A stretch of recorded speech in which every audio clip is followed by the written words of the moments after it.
ನಮಸ್ಕಾರ ಸ್ನೇಹಿತರೆ, ಅಮೆರಿಕ ವಿರುದ್ಧ ಸೂಪರ್ ಓವರ್ ನಲ್ಲಿ ಸೋತ ಪಾಕಿಸ್ತಾನ ಬದಲಾಯಿತು ವಿಶ್ವಕಪ್ನ ಸಂಪೂರ್ಣ ಪಾಯಿಂಟ್ಸ್ ಟೇಬಲ್. ಭಾರತಕ್ಕೆ ಆಯಿತು ದೊಡ್ಡ ಲಾಭ. ಹಾಗಾದರೆ ಸುದ್ದಿಯ ಸಂಪೂರ್ಣ ಮಾಹಿತಿ ಏನು?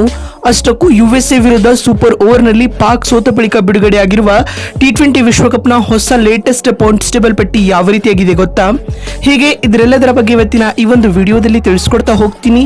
ಹೀಗಾಗಿ ದಯವಿಟ್ಟು ಈ ವಿಡಿಯೋವನ್ನ ಕೊನೆವರೆಗೂ ನೋಡಿ ಸ್ನೇಹಿತರೆ. ಅದಕ್ಕಿಂತಲೂ ಮುನ್ನ ನೀವು ಕೂಡ ಟೀಮ್ ಇಂಡಿಯಾದ ಅಭಿಮಾನಿಗಳಾಗಿ ಈ ವಿಡಿಯೋವನ್ನ ನೋಡುತ್ತಿದ್ದರೆ ತಪ್ಪದೆ ಈ ಕೂಡಲೇ ಈ ವಿಡಿಯೋಗೊಂದು ಲೈಕ್ ಮಾಡಿ. ಹೌದು ಸ್ನೇಹಿತರೆ, ಟೆಕ್ಸಾಸ್ನ ಗ್ರ್ಯಾಂಡ್ ಪೆರಿ ಕ್ರೀಡಾಂಗಣದಲ್ಲಿ ನಡೆದ ಪಾಕಿಸ್ತಾನ ಹಾಗೂ ಅಮೆರಿಕ ನಡುವಿನ ರಣರೋಚಕ ಪಂದ್ಯದಲ್ಲಿ ಆತಿಥೇಯ ಅಮೆರಿಕ ತಂಡ ಸೂಪರ್ ಓವರ್ ನಲ್ಲಿ ಪಂದ್ಯವನ್ನ ಗೆದ್ದುಕೊಳ್ಳುವಲ್ಲಿ ಯಶಸ್ವಿಯಾಗಿದೆ. ಈ ಒಂದು ಪಂದ್ಯದಲ್ಲಿ ಮೊದಲು ಬ್ಯಾಟಿಂಗ್ ಮಾಡಿದ ಪಾಕಿಸ್ತಾನ ತಂಡ 20 ಓವರ್ಗಳಲ್ಲಿ 7 ವಿಕೆಟ್ ಕಳೆದುಕೊಂಡು 159 ರನ್ ಕಲೆ ಹಾಕಿತು. ಗೆಲುವಿಗೆ 160 ರನ್ಗಳ ಟಾರ್ಗೆಟ್ ಬೆನ್ನಟ್ಟಿದ ಅಮೆರಿಕ ತಂಡ ಕೂಡ 20 ಓವರ್ಗಳಲ್ಲಿ 3 ವಿಕೆಟ್ ಕಳೆದುಕೊಂಡು 159 ರನ್ ಕಲೆ ಹಾಕಿತು. ಹೀಗಾಗಿ ಪಂದ್ಯ ಸೂಪರ್ ಓವರ್ ನತ್ತ ಸಾಗಿತು. ಸೂಪರ್ ಓವರ್ ನಲ್ಲಿ ಮೊದಲು ಬ್ಯಾಟಿಂಗ್ ಮಾಡಿದ ಅಮೆರಿಕ ತಂಡ 19 ರನ್ ಕಲೆ ಹಾಕಿತು.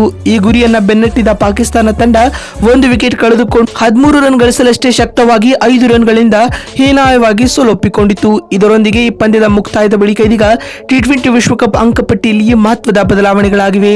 ಹಾಗಾದ್ರೆ ಅಮೆರಿಕ ವಿರುದ್ಧ ಪಾಕ್ ಸೋತ ಬಳಿಕ ಬಿಡುಗಡೆ ಆಗಿರುವ ಪಾಯಿಂಟ್ಸ್ ಟೇಬಲ್ ಪಟ್ಟಿ ಯಾವ ರೀತಿಯಾಗಿದೆ ಅಂತ ನೋಡ್ತಾ ಬರೋದಾದ್ರೆ, ಗುಂಪು ಎ ನಲ್ಲಿ ಅಮೆರಿಕ ಮತ್ತು ಭಾರತ ತಂಡಗಳು ಮೊದಲ 2 ಸ್ಥಾನವನ್ನ ಪಡೆದುಕೊಂಡಿದ್ದು ಕ್ರಮವಾಗಿ 4 ಹಾಗೂ 2 ಅಂಕಗಳನ್ನ ಪಡೆದುಕೊಂಡಿವೆ. 3ನೇ ಸ್ಥಾನದಲ್ಲಿ ಪಾಕ್ ಮತ್ತು 4ನೇ ಅದೇ ರೀತಿ 5ನೇ ಸ್ಥಾನದಲ್ಲಿ ಕೆನಡಾ, ಐರ್ಲೆಂಡ್ ತಂಡಗಳಿವೆ.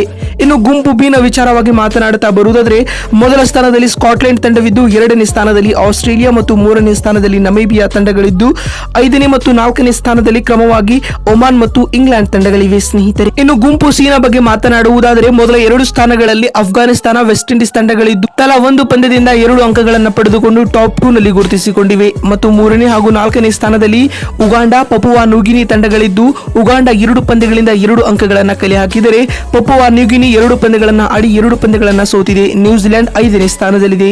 ಇನ್ನು ಗುಂಪು ಡಿ ನ ಬಗ್ಗೆ ಮಾತನಾಡುವುದಾದರೆ, ಸೌತ್ ಆಫ್ರಿಕಾ, ನೆದರ್ಲ್ಯಾಂಡ್ ತಂಡಗಳು ಮೊದಲ 2 ಸ್ಥಾನಗಳಿದ್ದು ತಲಾ 2 ಅಂಕಗಳೊಂದಿಗೆ ಮೊದಲ 2 ಸ್ಥಾನಗಳನ್ನು ಪಡೆದುಕೊಂಡಿವೆ. 3ನೇ ಸ್ಥಾನದಲ್ಲಿ ನೇಪಾಳ, 4ನೇ ಸ್ಥಾನದಲ್ಲಿ ಶ್ರೀಲಂಕಾ ಮತ್ತು 5ನೇ ಸ್ಥಾನದಲ್ಲಿ ಬಾಂಗ್ಲಾ ತಂಡವಿದೆ ಸ್ನೇಹಿತರೆ. ನೋಡಿದ್ರಲ್ಲ ಸ್ನೇಹಿತರೆ, ಅಮೆರಿಕ ವಿರುದ್ಧ ಸೂಪರ್ ಓವರ್ ನಲ್ಲಿ ಪಾಕ್ ಸೋತ ಬಳಿಕ ಬಿಡುಗಡೆ ಆಗಿರುವ T20 ವಿಶ್ವಕಪ್ನ ಹೊಸ ಪಾಯಿಂಟ್ಸ್ ಟೇಬಲ್ ಪಟ್ಟಿ ಯಾವ ರೀತಿಯಾಗಿದೆ ಅಂತ ತಿಳಿಸಿಕೊಳ್ಳುವ ನಮ್ಮ ಈ ಪ್ರಯತ್ನ ನಿಮಗೆ ಇಷ್ಟವಾಗಿದ್ದಲ್ಲಿ ತಪ್ಪದೆ ಈ ಕೂಡಲೇ ಈ ವಿಡಿಯೋಗೊಂದು ಲೈಕ್ ಮಾಡಿ. ವಿಡಿಯೋವನ್ನ ಇಲ್ಲಿವರೆಗೂ ನೋಡಿದಕ್ಕಾಗಿ ಧನ್ಯವಾದಗಳು. ಮತ್ತೊಂದು ವಿಡಿಯೋದಲ್ಲಿ ಸಿಗ್ತೀನಿ. ಅಲ್ಲಿವರೆಗೂ ನಮಸ್ಕಾರ.